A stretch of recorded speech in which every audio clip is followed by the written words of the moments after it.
কিছু লোক বলে বাইরের জীবন অনেক ভালো, বাইরে যাচ্ছে ছেলেটা অনেক টাকা কামাই করে চলে আসবে। কিন্তু বাইরে যে আমরা কীভাবে কাজ করি, কীভাবে জীবন কাটাই সেটা কি জানি তারা? জানি না। দেখবা কীভাবে বাইরে এসে ছেলেগুলো জীবন কাটায়। চলো আজকে দেখাচ্ছি। এই যে তাদের রুম দেখো, ছেলেগুলোর রুম কীরকম থাকে। এইভাবে কাপড়া রাখারও জায়গা নেই, এইভাবে ব্যাগগুলো এইভাবে গুছিয়ে রাখে। এগুলোর মধ্যে শুইতে লাগে।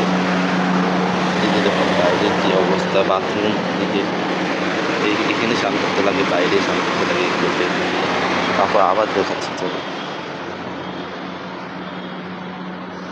এই যে দেখো ছেলেগুলো কীভাবে শুয়ে থাকে এইগুলোতে নিচে যদি একটা ওদের সাপা ওদের ঢুকে দেয়, তবুও কিছু বুঝতে পারে না। মশার কামড়, মাছি, কোনো ফ্যান নেই, কিছু নেই, জানলাগুলো একদম খোলা।